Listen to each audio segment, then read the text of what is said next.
আমাদের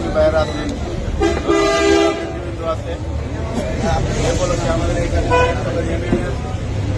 থানা যুবদলের আহ্বায়ক মাসুদুর রহমান মাসুদ সাহেব উনি উপস্থিত এসে আমরা আর কিছু বলবো না, ওনাদের সংক্ষিপ্ত বক্তব্য দেওয়ার জন্য আমরা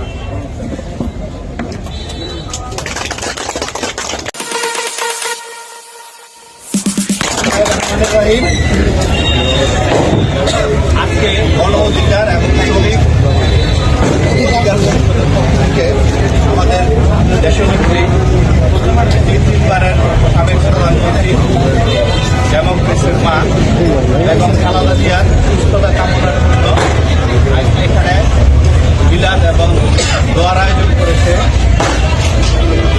শ্রমিক অধিকার পরিষদের পক্ষ থেকে। যে আয়োজন করেছে এই জন্য আমরা বাংলাদেশ জাতীয়তাবাদী দলের পক্ষ থেকে তাদেরকে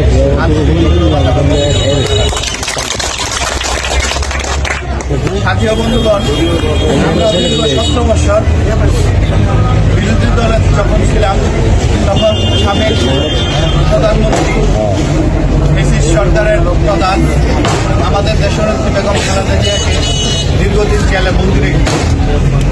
আমাদের বিশ্বাস সেই সময় তিনি জেলখানায় আমাদের দেশনেত্রীকে তিলে তিলে যাতে তিনি ঢলে পড়ে এই জন্য তাকে প্রয়োজন দিয়েছিল।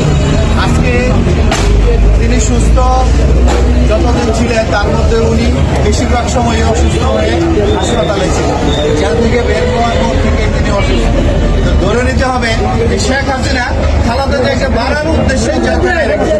উপরে যেইভাবে এই দেশটাকে ধ্বংস করার জন্য দেশের জনগণকে মৃত্যুর কোলে ঢেলে দিয়েছিলেন, সেজন্য আমরা সেই ফ্যাসিস্ট হাসিনা সরকারকে কুখ্যাত হাসিনার বিরুদ্ধে বাংলাদেশের জনগণ 2024-এর 5ই আগস্ট